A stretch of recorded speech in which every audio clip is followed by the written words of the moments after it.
Hello, my name is Renee Thompson, and I'm the owner of RT Connections, a company dedicated to helping nurses become heroes. This is my next story, my storytelling series, and I've titled this story Calling a Code, but don't forget to assess first. Well, I had started out my nursing career on this really busy cardiac step-down unit, and the experienced nurses acted in the role of charge nurse, and they would sit in front of all of the monitors. They would sign off physician's orders, they would make assignments, and they watched every patient's monitor for any signs of, an abnormality. And it was sort of, a prestigious thing to be the charge nurse and watching the monitors on all of those patients. And I can remember waiting for the day when maybe it would be my turn to watch the monitors. And then actually one day my moment came.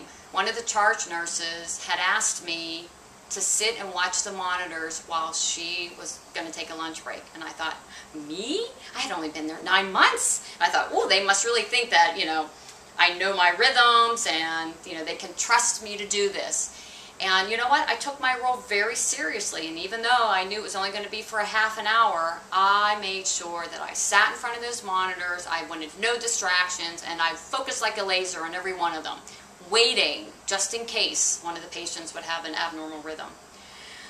And then it happened. I was watching the monitors and I saw the patient in room 14. His heart rhythm was normal, and then I saw it. He went into VT. And I thought, oh, maybe I'm seeing things, because, it kind of caught me off guard.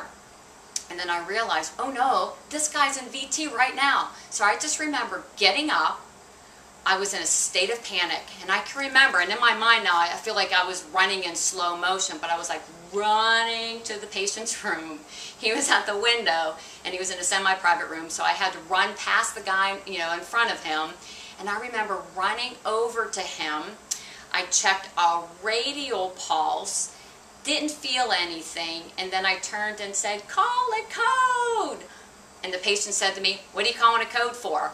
And I thought, oh my gosh. I looked at him.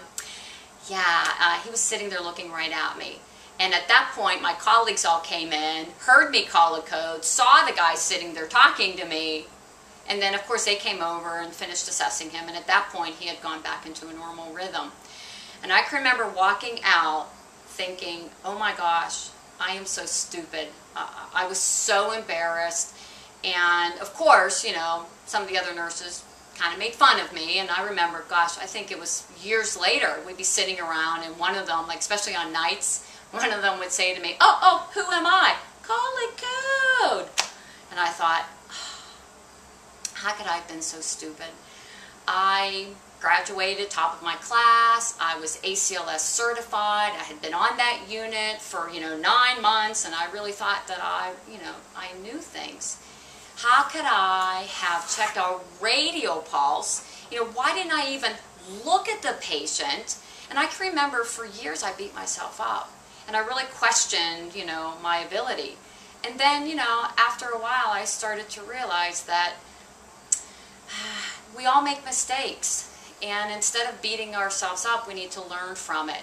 And so this is what you do. When you find that you're in a crisis situation, if you can, at least try, take a deep breath and pause just for a moment and think.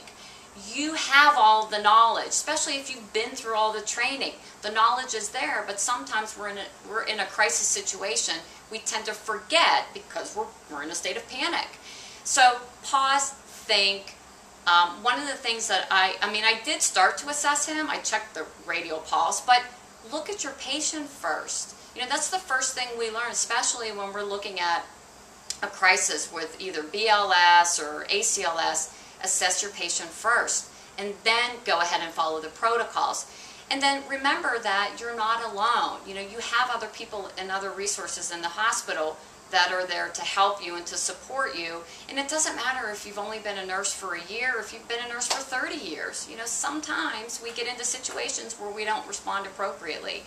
And so by pausing, by making sure that you assess your patient, and then by tapping into your resources, you can really make sure that in the end, you're all responding appropriately to that patient. And trust me, your patients will thank you if you do that. So I hope this story helps you to make better decisions as you go about your career as a nurse. Even though it may be a little embarrassing to me to admit that I did this, but you know what? We all make mistakes like this, and the key is just to learn from them. So thank you for your time. Take care and stay connected.